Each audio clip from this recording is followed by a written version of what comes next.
저희가 한 달 동안 하나님의 나라는 무엇입니까? 하나님의 나라는 어디입니까? 하나님의 나라는 누가 받습니까? 이런 이제 주제를 가지고 한 달 동안 제가 말씀을 나눴잖아요.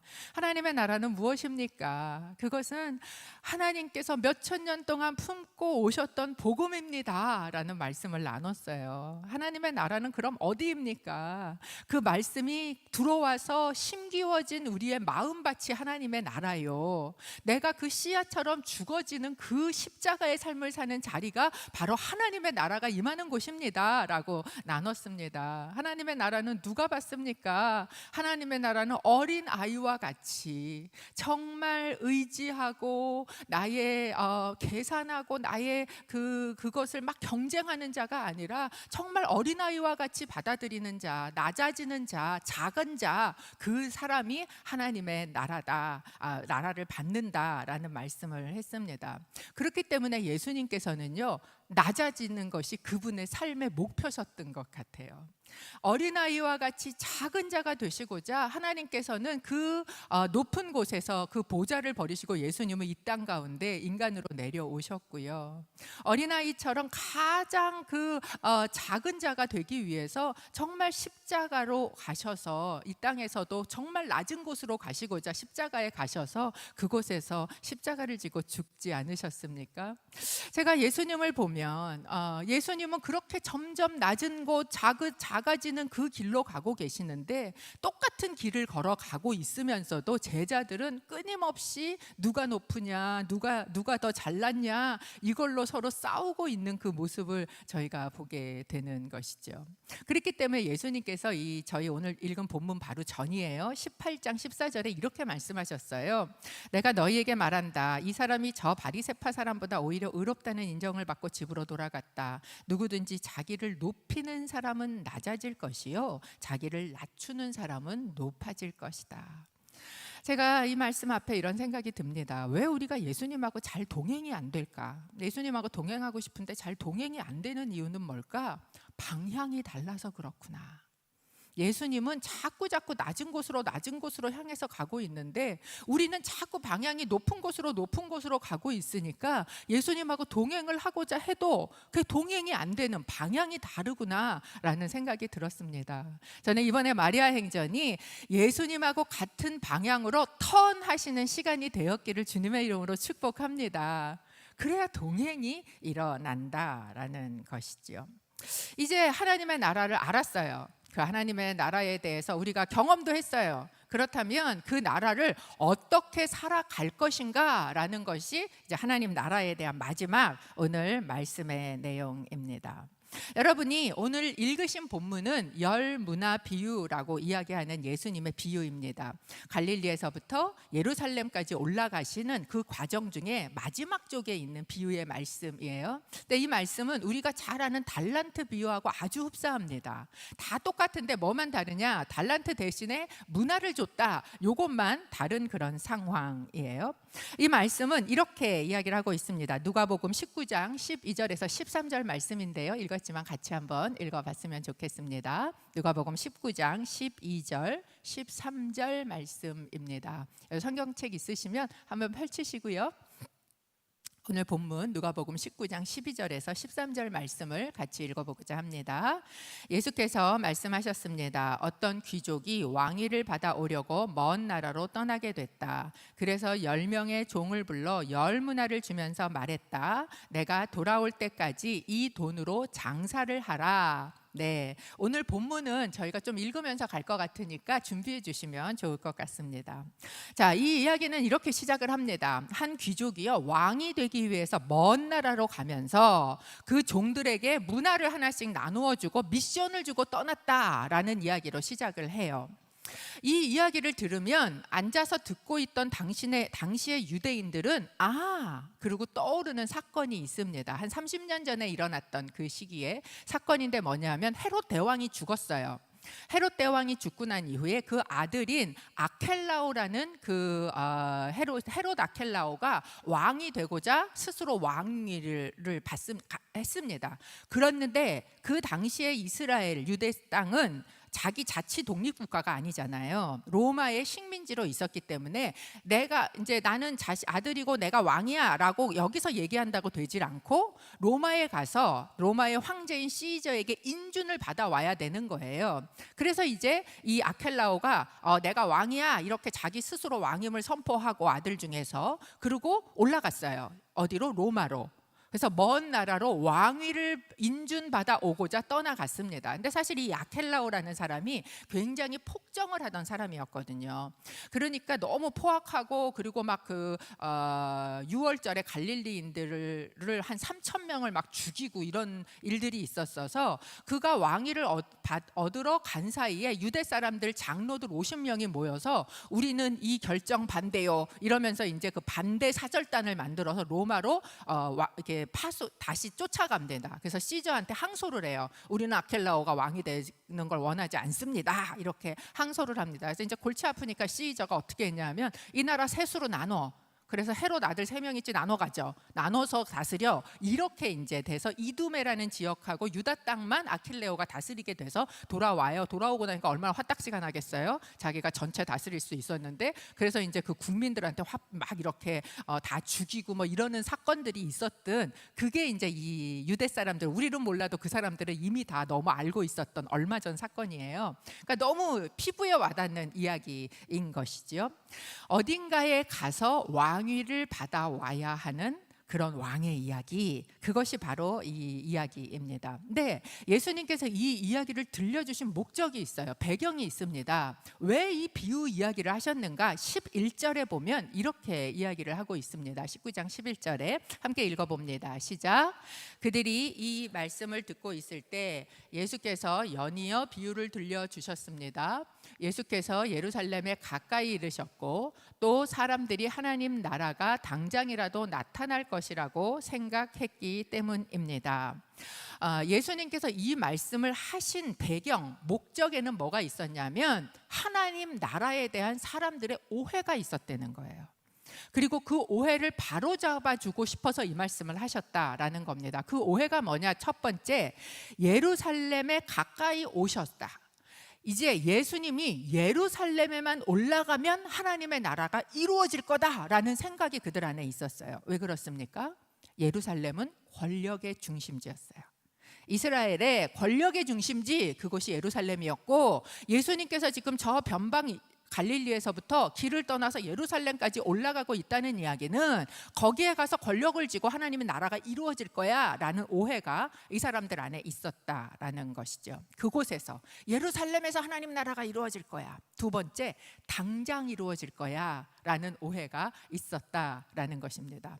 예수님께서 3년 전 공생애를 시작하시면서 선포하셨어요. 하나님 나라가 가까이 왔다.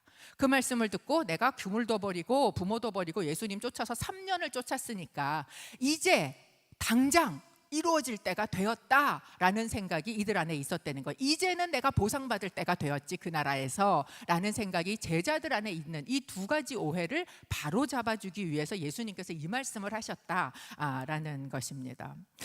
이 사람들은 이런 오해를 하고 살았구나. 그런데 여러분 가만히 생각해 보세요. 우리는 하나님 나라에 대해서 이런 오해가 없습니까? 우리는 이렇게 생각할 수 있어요. 내가 하나님 이렇게 열심히 섬겼으니까 그러니까 아파트 한 채 탁 주시지 않을까? 자식들은 대학에 턱턱 붙지 않을까? 내가 그렇게 예배도 섬기고 주일 성수도 열심히 하고 헌금도 하고 차세대 교사도 하고 뭐 이런 거 했으니까 우리 남편 승진은 좀 팍팍 되지 않을까? 이 생각 속에는 예루살렘 이곳에서 뭔가 이루어질 거야 라는 생각이 있고 기다릴 필요 없이 당장 주어질 거야 라는 생각이 우리 안에도 사실은 비슷한 오해가 있지 않는가. 말은 하지 않지만 속에는 그런 전제를 우리가 가지고 있고 그게 이루어지지 않아서 섭하시잖아요. 하나님한테 그 나라가 지금 당장 여기에서 이루어 주옵소서. 이게 사실은 우리의 오해이기도 하다라는 것이죠. 근데 예수님께서 뭐라 그러셨어요? 하나님의 나라는 눈에 보이게 오는 게 아니야. 이렇게 말씀하셨단 말이죠. 그렇다면 그 나라를 우리는 어떻게 살아가야 할까라는 질문이 저희 안에 든다라는 거죠. 첫 번째, 그 하나님의 나라는요, 기다림으로 삽니다. 우리는 하나님의 나라가 이미 이루어진 나라라고 들었어요. 뿐만 아니라 하나님의 나라는 아직 완성되지 않은 나라라고 들었습니다. 이미 이루어진 나라를 받아들고 아직은 완성되지 않은 나라를 바라보며 살아가는 그 사이를 살아간다는 이야기는 무엇이에요? 시간의 갭이 있다는 걸 저희에게 보여주고 있고, 그것은 반드시 뭐를 동반하는가? 기다림을 동반한다라는 것을 우리에게 알려주고 있다라는 것이죠. 오늘 본문에 보면 등장인물은 셋이 있습니다. 왕이 있고요, 백성이 있고요, 종이 있어요. 그런데 여기에 보면 왕은 백성을 원해요. 내가 이 왕위를 가지고 다스리리라. 왕은 백성을 원합니다. 그런데 백성은 왕을 원하지 않는다라는 거예요. 마찬가지로 하나님께서는 우리를 원하십니다. 그런데 우리는 사실 하나님을 잘 원하지 않는다라는 것을 보여주고 있어요. 왜 왕은 백성을 원하는데 백성은 왕을 원하지 않는가? 왜 우리는 하나님을 원하지 않는가? 그 속에는 무엇이 있느냐 하면, 마치 태초에 뱀이 하와에게 쏙싹거리면서 유혹했던 것처럼 내 위에 신이 있는 게 싫어요. 점점 시대는요, 내 위에 누가 있는 걸 싫어합니다. 그리고 그런데 하물며 그 내 위에 절대 권력을 가진 왕이 존재한다고, 신이 존재한다고, 그게 싫은 거예요. 그러니까 자꾸 신도 부인하고 권위도 부인하고 교회도 부인하고 없애버려 다 내가 컨트롤할 수 있어야지, 내가 움직일 수 있어야지. 누가 나를 움직이는 거? 나 싫어. 그렇게 이야기를 하는 거예요. 그러니까 이 세상의 종교는 끊임없이 무엇이라고 이야기를 하고 있습니까? 끊임없이 네가 왕이 돼, 네가 신이 돼. 여러분, 이 땅에 지금 존재하는 종교는요, 다 네가 신이라는 메시지를 가지고 있어요. 왜? 그게 사단이 처음부터 우리에게 주었던 것이에요. 그러니까 백성은 왕이 되는 게 싫습니다라고 이야기를 하고 있다라는 거죠. 그런데 백성들이 왕이 되는 게 싫다라고 한다고 왕이 없어요? 오늘 그 사건, 이 이야기 안에는 그럼에도 백성들이 아무리 왕을 싫어해도 그래도 무엇이에요? 왕은 계시다라는 걸 보여주고 있어요. 왕은 통치하신다라는 걸 보여주고 있어요. 아직 완전하게 다 통치하고 있진 않지만, 그게 하나님 나라지요. 언젠가는 완전하게 통치하실 그때가 와서 마지막에 그들을 징벌하실, 심판하실 때가 있다라는 걸 보여주고 있는 그런 이야기다라는 겁니다. 여러분, 태양이 있어요. 오늘은 굉장히 어두워요. 근데 태양이 있는데 난 태양이 있는 거 싫어. 비도 아닌데 막 태양을 피하고 싶어, 막 그래갖고 난 태양 싫어 그러고 동굴로 들어갔어요 내가. 그러면 나는 태양이 없는 것 같아. 그렇지만 그렇다고 태양이 없습니까? 아니에요. 나는 그걸 피해서 갔을 뿐이지 태양은 여전히 존재해요. 단지 내가 태양이 주는 혜택을 누리지 못할 뿐이에요. 왕도 마찬가지, 하나님도 마찬가지시다라는 겁니다. 내가 그 왕을 거부한다고 해서, 내가 하나님을 거부한다고 해서 하나님은 안 계시는가? 다스리지 않으시는가? 아니라는 거예요.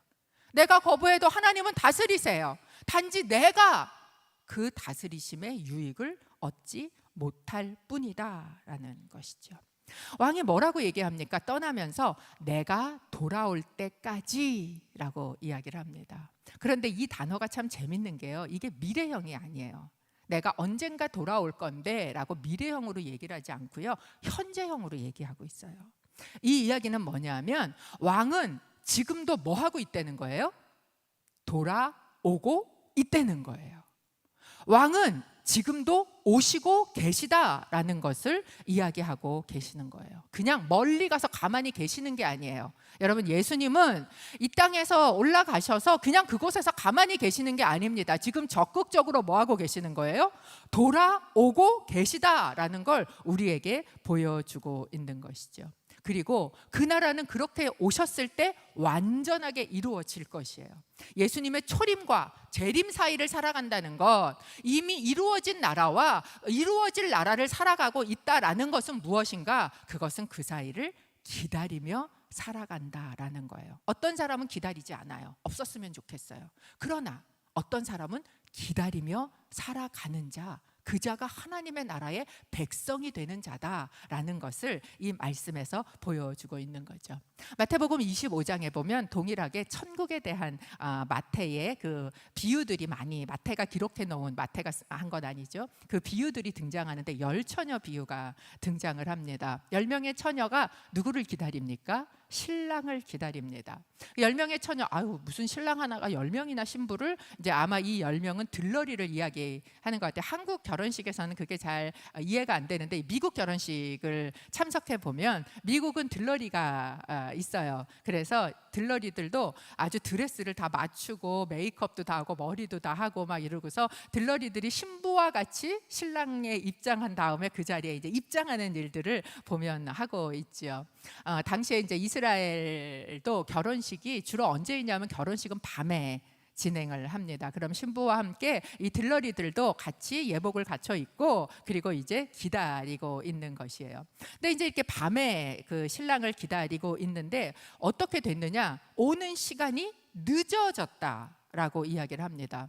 10명의 신부들도 다 똑같이 기다리고 있는, 그런데 그 시간이 어떻게 됐어요? 밤중에 아주 내가 이때쯤이면 오지 않을까라고 생각했던 그때보다 훨씬 늦어지고 있는 모습을 보여주고 있죠. 그래서 이 10명의 신부들, 그 신부들, 신부라고 이야기를 하죠. 처녀들이 다 기다리고 있는 그런 모습을 저희에게 보여주고 있습니다. 하나님의 나라는 어떻게 사는 것인가? 첫 번째, 기다리며 산다라는 거예요. 여러분에게 질문합니다. 하나님의 나라를 기다리며 사십니까? 주님이 오실 것을 여러분은 열심히 기다리고 계십니까? 지금도 예수님을 생각하면 예수님이 막 적극적으로 오고 계시지라는 그 기다림이 여러분 안에 있으십니까? 예전에 제가 이제 양재온누리에서 사역하는데 어느 집사님이 상담할 게 있다고 찾아오셨어요. 그래서 만났어요. 근데 이제 그분이 뭐라고 얘기를 하시냐면 이렇게 얘기하는 거죠. 제가 예수님이 다시 오신다는 그 사실도 알고 그것도 그래 다시 오시지라고 생각하는데 오신다고 생각하면 싫어요. 예수님이 오신다는 사실이 막 좋아야 되는데 그게 좀 무섭고 좀 싫고 조금 더 이따 오셨으면 좋겠다 막 이런 마음이 자기 안에 든다는 거예요. 근데 그게 드는데 또 그게 드는 게 너무 미안해. 예수님한테. 그래서 너무 괴로워요. 어떻게 할지를 모르겠어요. 이분이 이제 이런 얘기를 하면서 한번 찾아오셨던 적이 있어요. 그러면서 이제 같이 이야기를 둘이 이렇게 그렇죠. 저도 그랬던 적이 있고 그런데 나는 100% 기다리고 나는 100% 거부하고, 사실 우리 마음은 그렇지는 않아요. 시소가 이렇게 있으면 50대 50이면 똑같이 있다가 한쪽에 1%만 더 돼도 한쪽으로 기울어지는 것처럼 내가 이 땅에서 붙잡고 있던 거가 하나씩 둘씩 이렇게 낮아서 자꾸 이 땅에 있는 게 가벼워지니까 제가 막 이걸 더 사모해야지 이런 건 아니었는데 여기서 붙들고 있던 게 하나씩 놔지니까, 그러니까 이게 이렇게 기울어서 이제는 그 오시는 게 훨씬 좋아지는 그런 마음이 제 안에 들더라. 그런 이야기를 이제 제가 처음 아파트가 하나 이제 당첨이 그때 돼서 들어가고 한 6개월을 살면서 막 온갖 꿈을 거기서 다 꾸고, 그리고 제가 제일 꿈을 꿨던 게 뭐냐, 제가 피아노를 우리 엄마가 나를 열심히 가르쳤는데 그 바이엘만 4번 치고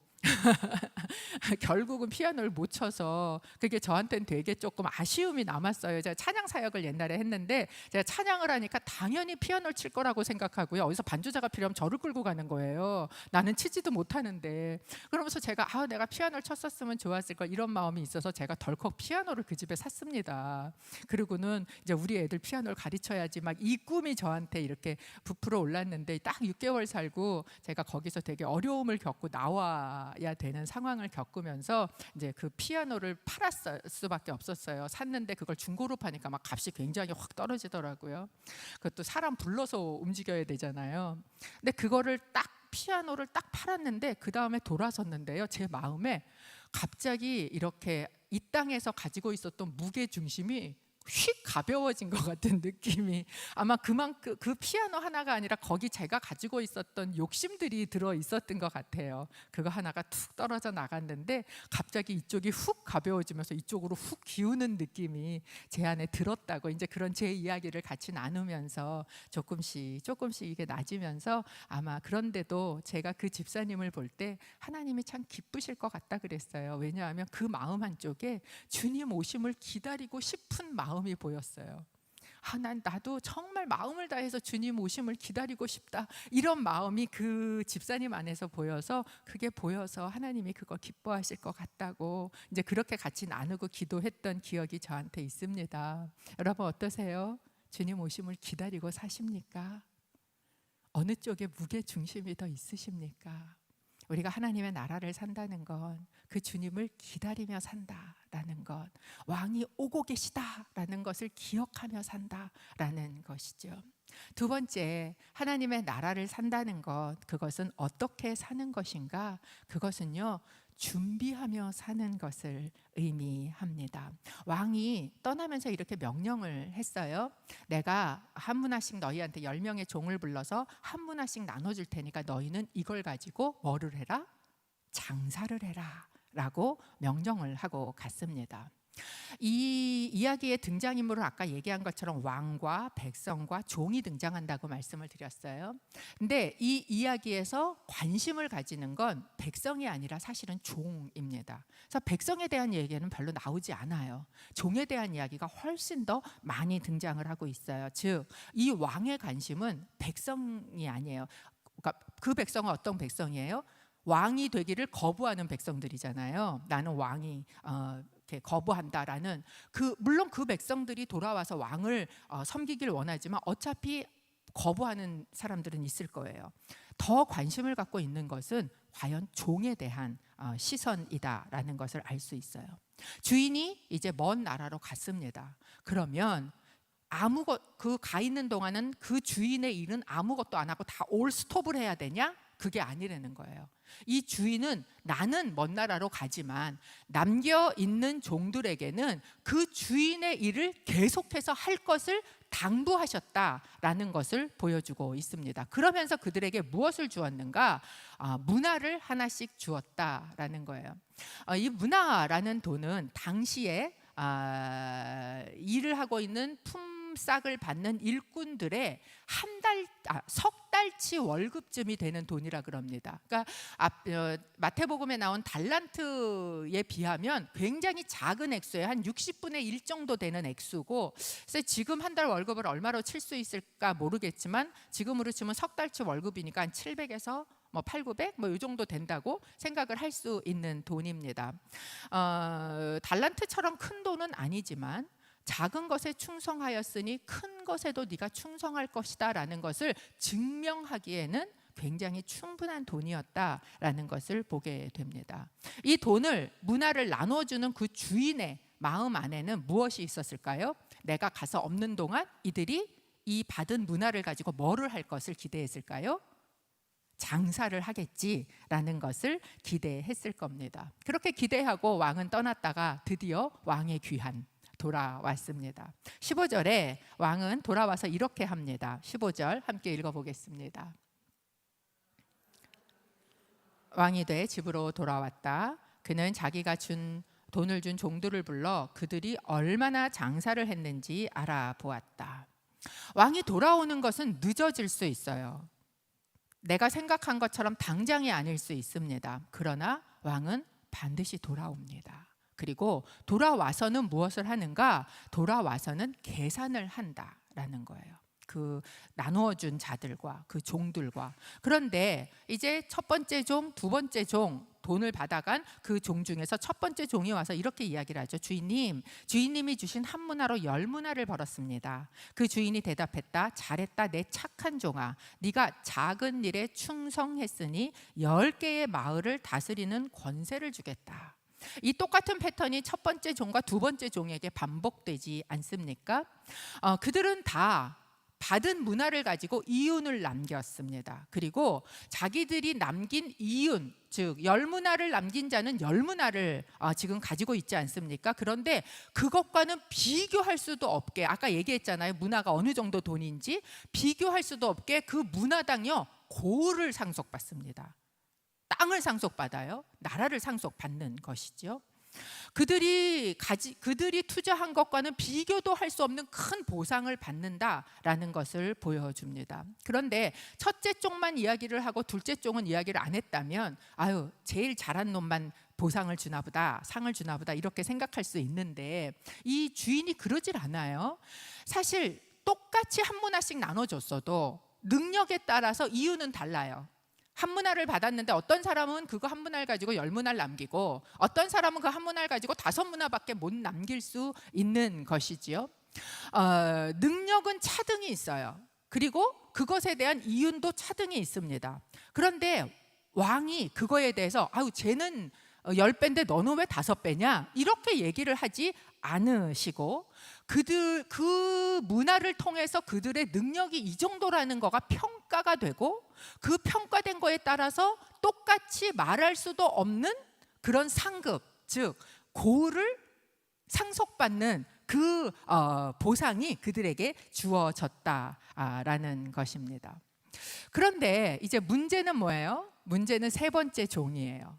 이 세 번째 종만 무려 다른 종들과 달리 7절이나 할애하고 있습니다. 그러니까 사실 이 본문에서 이야기하고 싶은 사람은 이 세 번째 종에 대해서 이야기를 하고 싶은 것 같습니다. 이 사람이 와서 뭐라고 얘기하냐면 세 번째 종이 와서 이렇게 얘기합니다. 20절이에요. 그러자 다른 종이 와서 말했다. 주인님이 주신 한 문화가 여기 있습니다. 제가 이것을 천에 싸서 잘 보관해 두었습니다. 이 종이 와서 얘기하는 게 뭐예요? 그것을 주면서 왕이 명령을 뭐라고 했냐면 장사를 해 이렇게 얘기를 했단 말이죠. 그런데 그것을 받아들고 그가 그것을 똘똘 천에다가 잘 묻어놨어요. 그리고 장롱 밑에다가 열심히 꼭 넣어놨습니다. 그리고 주인이 오니까 나 받은 거 여기 있어요 이렇게 하고 지금 가지고 왔다라는 거예요. 아니 분명히 주인은 주면서 이것을 투자를 하라고 이야기를 했습니다. 장사를 하라고 이야기를 했어요. 그런데 그는 주인의 일을 위해서 도전도 하지 않고 투자도 하지 않고 아무런 모험도 하지 않은 사람이다라는 걸 알 수 있습니다. 그는 주인이 가지고 있는 기대에 대해서 하나도 부응하지 않았어요. 최소한만 가지고 사는 사람이에요. 그게 뭐냐? 준한 문화. 그래서 그는 어떤 사람인가? 그는요 이런 사람이에요. 그냥 무사하기만 바래요. 아무 일 없이 어제랑 다르지 않고 오늘도 똑같기만 바래요. 안전제일주의를 사는 사람들. 하나님 나라를 위해서 뭔가 던지고, 여러분 투자라는 게 말뜻 자체가 뭡니까? 던지다라는 뜻이 있어요. 내가 가지고 있는 것을 던져보는 거예요. 내가 가지고 있는 것을 뭐 하는 거예요? 모험을 해보는 거예요. 그 하나님의 나라와 하나님의 일을 위해서 내가 뭔가 할 수 있는 것을 들여보는 거예요. 마치 진짜 비싼 진주를 발견한 장사치처럼. 그는 어떻게 합니까? 그 진주를 위해서 투자하지 않습니까? 내가 가진 모든 것을 다 팔아서 던져요. 남들이 보면 위험한 일입니다. 아니 그렇게 위험을 감수하면 안 되지 라고 이야기할 수도 있어요. 그게 진짜 안 비싼 거면 어떡할래? 이렇게 얘기하지 않습니까? 여러분 우리가 투자하지 않는 가장 큰 이유는 무엇인가? 모험하지 않는 이유는 무엇인가? 그 진주가 진짜 비싼 진주 같지 않은 거예요. 그 보물이, 내가 발견한 보물이 진짜 보물이 아니라 가짜면 어떡하지? 그러니까 내가 다 팔아서 이 밭을 샀는데 완전 깡통되면 어떡하지? 이런 생각이 있는 우리처럼 이 세 번째 종도 안전제일 그냥 꽁꽁 쌓아 놓은 거예요. 그러면서 어제 내 손에 한 문화 있었으면 그 다음 날도 한 문화 오케이 있잖아, 안 없어지고 있네, 그럼 됐지 뭐. 그 다음 날도 또 한 문화 괜찮아, 없어지지 않으면 되는 거야. 이렇게 생각하면서 나는 안전하게만 가고 싶어 라고 생각하고 사는 사람, 그 사람이 바로 이 세 번째 종의 모습이었다라는 거예요. 적어도 잃어버리지는 않았어. 왜 그렇게 생각했을까요? 21절에 그는 이렇게 자기가 그렇게 했던 이유를 설명하고 있습니다. 21절 함께 같이 읽었으면 좋겠는데요. 19장 21절입니다. 함께 읽습니다. 주인님은 엄하신 분이라서 맡기지 않은 것을 찾아가시고 심지 않은 것을 거두어 가시기에 제가 두려웠습니다. 여기에 나와 있는 가장 중요한 단어 두려움이라는 단어입니다. 두려워서 그랬어요. 그런데 이 두려움에는 무엇이 있는가? 주인에 대한 오해가 있다라는 것이죠. 아니 한 문화 맡겨놓고 그거를 맡기지 않은 걸 더 달라 그러는 게 나는 두렵고 싫습니다. 그랬다가 이것마저 잊어버리면 어떡합니까? 라는 핑계를 그는 지금 대고 있다라는 것이죠. 저는 이 주인의 성품으로 봐서 만약에 이 한 문화를 받은 자가 그걸 가지고 그냥 한 문화를 남겼어요. 그래도 와서 내가 이걸 주셨는데 나는 한 문화밖에 못 남겼어요 했어도 그래 그게 너 정도의 분량이지 그럼 내가 너한테 한 고울을 줄게 했을 거라고 믿습니다. 만약에 그가 해보다가 안 됐을 수도 있다 뭐 그렇게 생각할 수 있지만 저는 하나님 나라의 법칙은 최소한이 30배니까 그렇진 않을 거라고 생각하지만 그랬어도 그래 너 그동안 그렇게 하느라고 애썼다라고 말씀하셨을 것 같아요. 왜? 이 주인이 보고 있는 건요 결과가 아니에요. 이 주인이 보고 있는 건 태도예요. 그가 과연 왕이 돌아오는 그 시간 동안 기다리며 사는 시간 동안에 어떻게 살아왔는가라는 그의 태도를 보기 원한다라는 거예요. 네가 진짜 내가 두려웠냐? 그렇다면 네가 그런 태도를 가지고 있었다면 그걸 갖다 은행에다 맡겨서 어떻게 했을 거라고? 그것을 은행 이자라도 한 문화에 그러면 0.1이라도 거기다가 더 보탠 은행 이자라도 네가 더 했을 거야. 내가 진짜 두려웠다면. 그 이야기는 뭐예요? 그는 왕이 두려운 게 아니에요. 그는 뭐를 하고 있는 거예요? 자기의 게으름을 핑계를 대고 있다라는 거예요. 여러분 게으른 자들이 가장 많이 대는 핑계가 뭔지 아세요? 두려움이에요. 잠언 22장 13절에 보면 이런 말씀이 있습니다. 잠언 22장 13절 이렇게 얘기를 해요. 함께 읽어볼까요? 게으름뱅이는 밖에 사자가 있으니 내가 거리에서 죽임을 당할 것 같다라고 한다. 내가 게을러서 꼼짝도 안 하고 집에 있는 건 난 두려워서 그래. 밖에 나갔는데 사자한테 물리면 어떡해? 내가 이거를 투자했다가 다 잃어버리면 어떡해? 그러면 주인은 엄한데 나한테 그거 잊어버렸다고 나를 벌 주면 어떡해? 이런 그 두려움이 나의 게으름에 대한 핑계요. 그리고 그 두려움의 핑계의 끝은 어디에 있는가? 왕이 그런 존재니까 내 게으름의 핑계를 하나님한테 대고 있는 그런 모습을 저희가 보고 있게 되죠. 그래서 이런 자를 향해서 주인은 뭐라고 이야기합니까? 이 악한 종아라고 이야기를 하고 있다라는 거예요. 하나님의 나라는 당장 이루어지는 나라가 아니다라고 말씀했습니다. 예수님이 이루고자 하는 나라는 칼이나 권력이나 또는 종교를 가지고 이 땅에서 이루어지는 그런 나라가 아니에요. 그렇기 때문에 그분이 선택한 방법은 뭐였습니까? 예루살렘에 똑같이 올라는 갔지만 예루살렘에서 칼을 휘두르고 사람들을 선동해서 권력을 쥐는 게 아니라 그 대신에 모든 것을 다 잃어버리는 십자가를 선택하신 게 그 왕의 방법이었습니다. 얼마나 많은 사람이 환호했어요. 그런데 그 환호성이 무색하도록 그는 십자가에 올라가서 모든 것을 다 버렸어요. 다 잃었단 말이죠. 다 내어 놓았다라는 것입니다.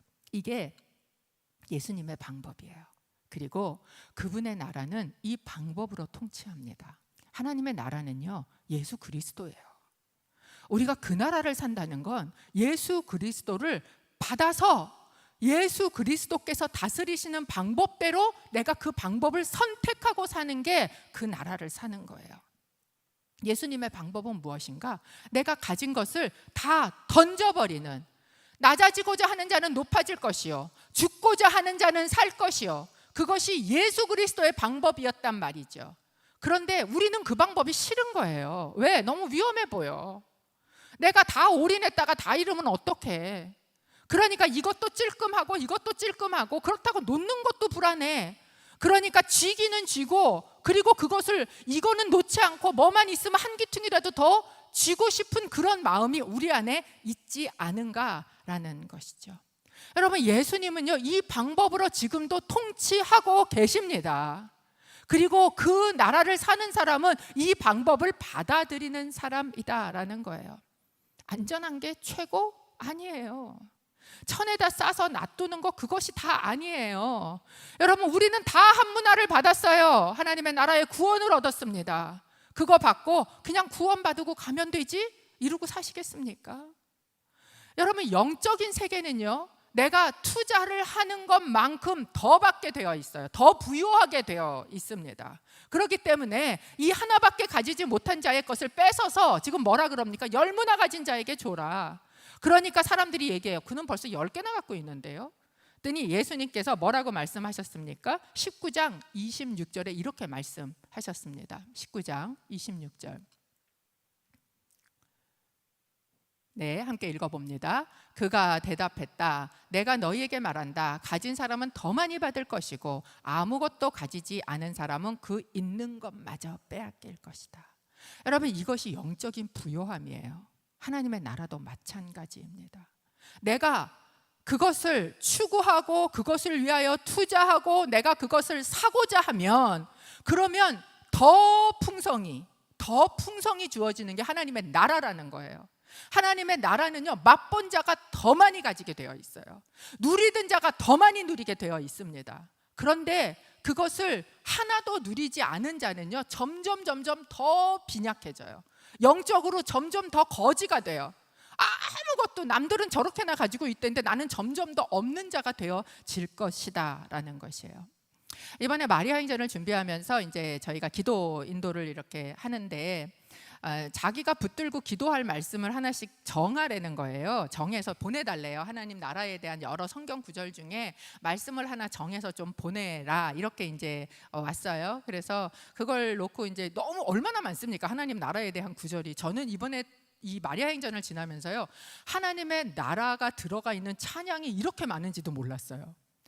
너무너무 많은 찬양과 너무너무 많은 말씀 가운데 하나님 나라가 들어가 있더라고요.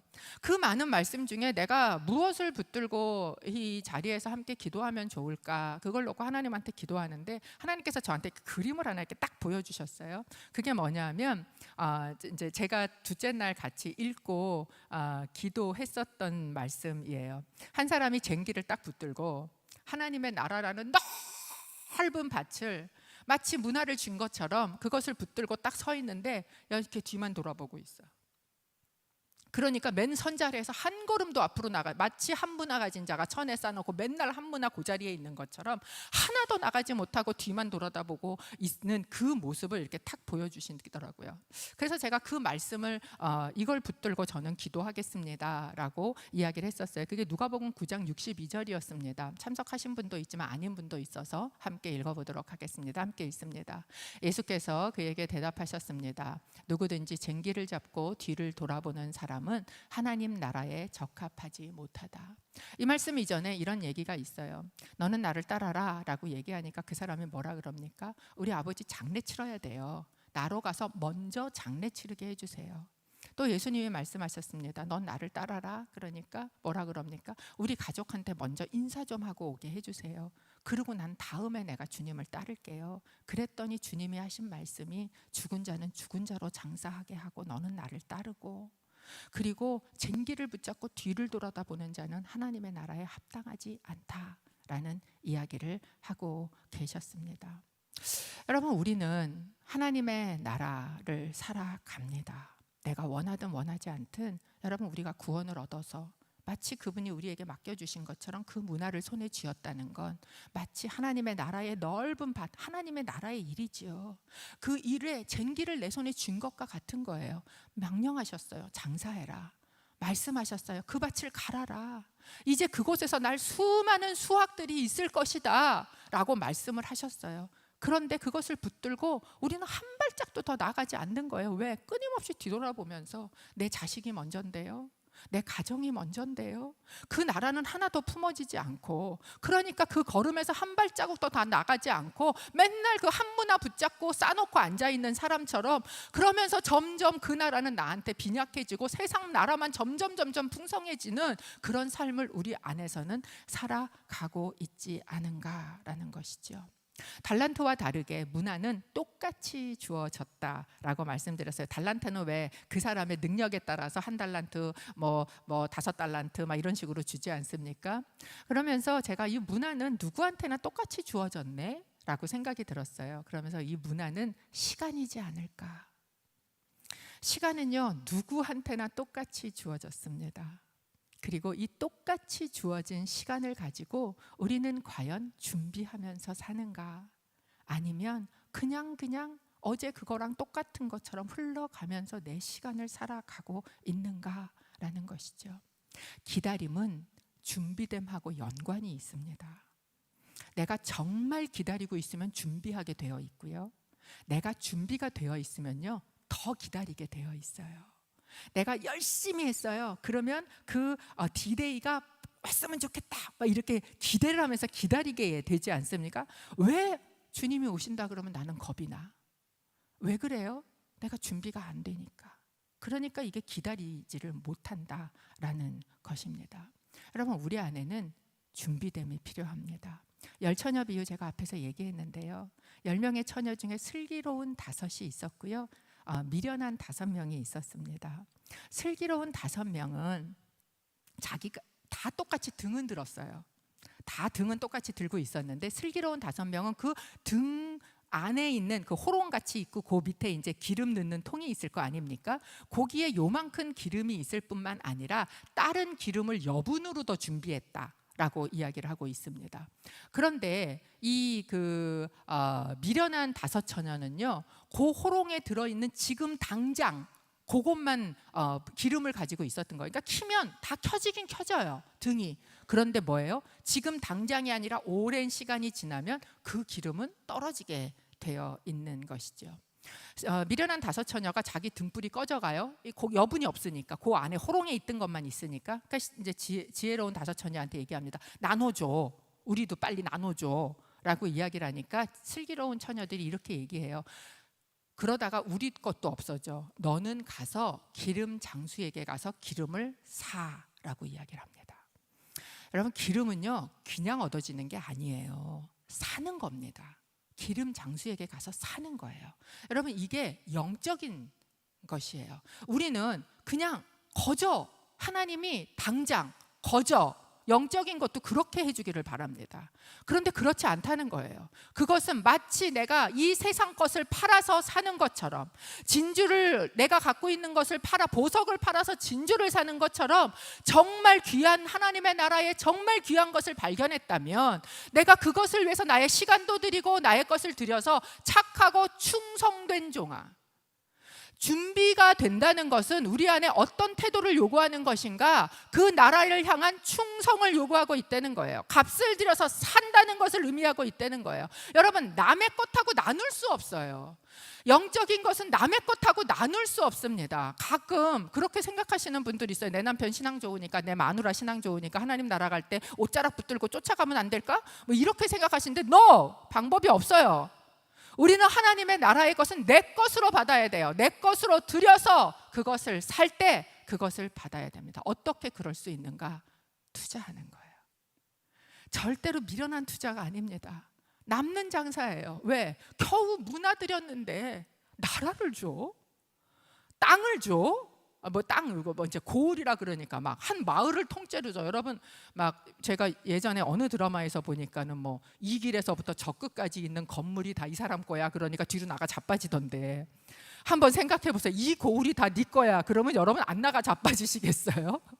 하나님의 나라에서 내가 이 작은 것에 충성을 했는데 하나님께서는 고을을 주신다는 거예요. 그 나라를 주시기를 기뻐하시느니라. 그것이 하나님의 나라예요. 여러분, 우리는 기다리며 살기를 원합니다. 우리는 준비하며 살기를 원합니다. 그렇게 준비가 된 자는 어떻게 합니까? 그것은, 그 사람은 이런 고백을 할 수 있는 거예요. 요한계시록 22장 20절 저희 좀 같이 함께 볼까요? 함께 읽어보겠습니다. 시작. 이 모든 것을 증언하신 이가 말씀하십니다. 참으로 내가 속히 갈 것이다. 아멘. 주 예수여 오시옵소서. 예수님께서는 적극적으로 오고 계세요. 오시고 싶으세요. 예수님의 갈급함이야. 내가 속히 가리라. 내가 내 사람들에게 맡겨놓고 온 그건 내가 속히 가리라. 여러분, 주님이 지금도 오고 계시다는 거 압니까? 그러면 우리는 이곳에서 뭐 해야 돼요? 기다려야 돼요.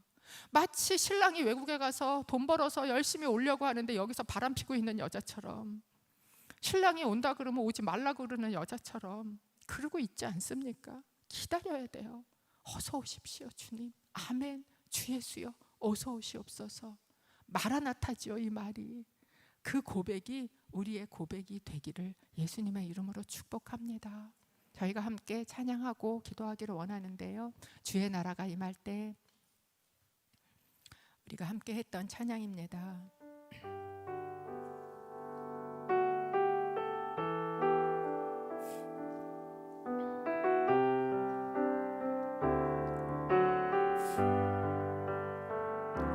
주의 나라가 임할 때 하나님 임재하실 때 예배가 회복되며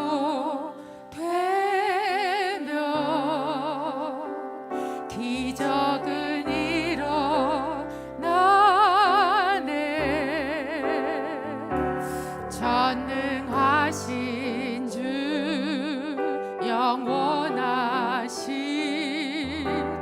능력의 통치자 자유가 선포되어 주 백성 돌아오네. 하나님 나라, 하나님 나라 임하소서. 영광과 존귀 능력과 위엄 놀라운 사랑의 기적의 하나님 지금 이곳에 오소서. 하나님 나라 임하소서. 하나님 나라 임하소서. 영광과 존귀 능력과 위엄 놀라운 사랑의 기적의 하나님 지금 이곳에 오소서. 주 높고 위대하심을 크게 외쳐 선포하네. 만왕의 왕 주 하나님 지금 오소서. 마라나타 마라나타 마라나타.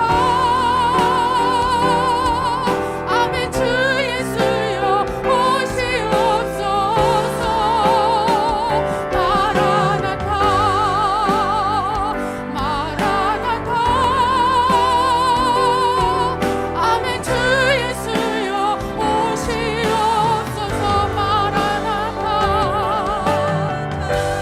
마라나타 마라나타. 아멘. 주 예수여 오시옵소서. 마라나타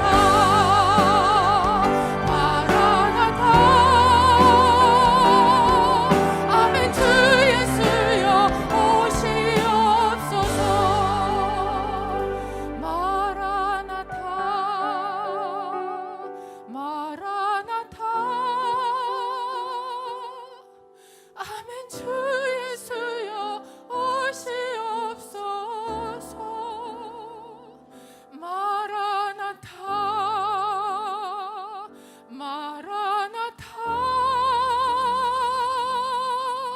아멘. 주 예수여 오시옵소서. 여러분, 우리는 그 나라를 얼마나 기다리고 삽니까? 내가 속히 가리라, 속히 오시고 싶은 그 주님을 얼마나 기다리며 삽니까? 그 쟁기를 손에 쥐고 주님 오실 것을 기다리며 얼마나 힘차게 걸어 나아가고 있습니까? 아니면 여전히 내 가족이, 여전히 내 문제가, 여전히 내가 쥔 것이 너무 무거워 무게중심은 이 땅, 이곳에 두고 하나님, 이 예루살렘에서 하나님 나라 그냥 주세요. 주님, 나 안 기다릴 테니까 그냥 지금 주세요. 그러면서 하나님의 나라를 손에 쥐고, 그리고 한 걸음도 그 앞으로 못 나가는, 문화를 손에 쥐고 하나도 그 하나님 나라의 부요함은 경험도 하지 못하고 꽁꽁 싸서 넣어놓고 그냥 그거 쥐고 있는 것으로 만족하고 사는 그런 사람으로 우리는 살고 있습니까? 주님, 내가 주의 나라를 기다리기를 원합니다.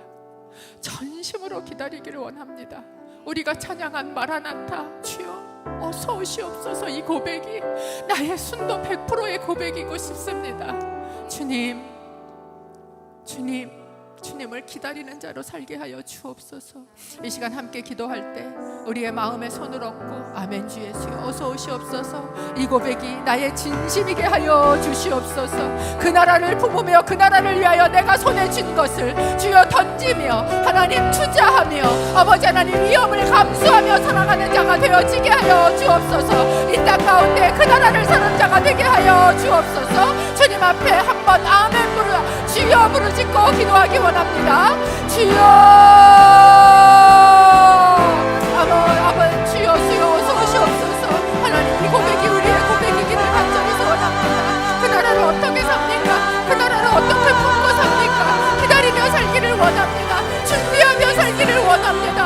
하나도 준비하지 않고 아버지 하나님 그저 졸고, 아버지 내가 손에 쥔 한 거나 있으면 오늘도 그 목도 열어보고 또 열어보고 아버지 하나님 이 정도면 됐지 이러고 사는 자가 되지 않기를 원합니다. 그 나라 가운데 내 시간을 드리게 하여 주옵소서. 그 나라 가운데 내가 가진 것을 던지게 하여 주옵소서. 그 나라를 위해서 나의 인생을 던지게 하여 주옵소서. 주여 내 삶을 던지게 하여 주옵소서. 내가 던지면 아버지 하나님 투자하면 그러면 하나님의 나라의 그 부요함을, 그 풍성함을 주여 얻고 더 얻을 텐데 주님, 하나도 던지지 않고 하나도 얻지 못하고 아버지 하나님 너무나 빈약한 자로 살아가고 있지 않습니까?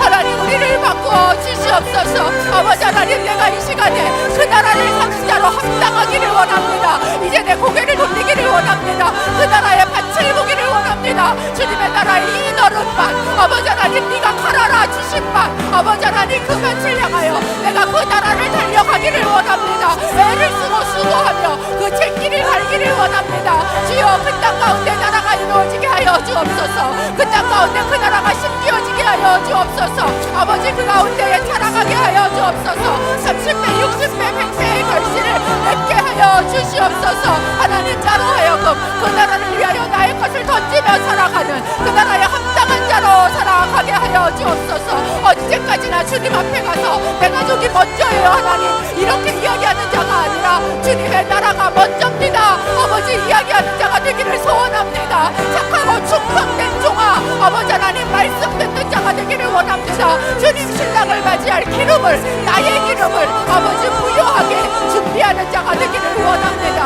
하나님, 성령으로 기름 부어 주옵소서. 구하는 자에게 주옵소서. 하나님의 나라를 구하는 자에게 주옵소서. 아버지, 그래서 구하며 나갈 때 하나님 나라의 의와 평강과 기쁨이 가득할 줄로 믿습니다. 하나님, 하나님의 나라는 우리 가운데 오셔서 성령 안에서 의가 되고 성령 안에서 평강이 되고 성령 안에서 기쁨이 된다 하셨습니다. 하나님, 그 성령을 준비하는, 그 기름을 준비하는 자가 되기를 소원합니다. 손에 한 문화 쥐고 그저 나의 게으름을 하나님 앞에 핑계대면서 안전하게 살고 싶어요. 하나님, 하나님의 나라도 좋지만 하나님, 아직은 내 나라가 더 중요해요. 손에 쥐고 여전히 문 앞에 딸막딸막 뒤만 돌아보고 서 있는 자가 아니라 주님, 손에 쥔 쟁기를 가지고 힘차게 그 나라를 위해서 나에게 쥐어주신 문화를 던지며 나의 시간과 나의 삶을 주님의 나라를 위하여 충성하며 주님 오실 것을 기다리는 그런 슬기로운 처녀가 되기를 소원합니다. 늦어지는 이 시간 동안에 우리는 기다리며 살겠습니다. 주님, 어서 오시옵소서. 주님 오실 길을 예비하며 살겠으니 주님, 속히 오시옵소서. 마지막 때를 살아간다고 이야기하는 우리 안에 주님 오실 날을 기다리는 그런 주님의 백성이, 주님의 종이 되기를 소원합니다. 오늘 기도하는 이 딸들의 마음 가운데 이 세상에 붙들고 있었던 것들이 툭 떨어져 나가는 시간 되게 하시고,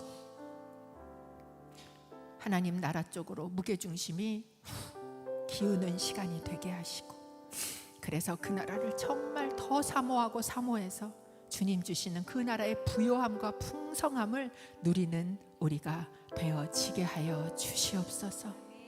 감사합니다. 그리고 주님, 너무 빈약한 사람이지만 정말 사랑합니다.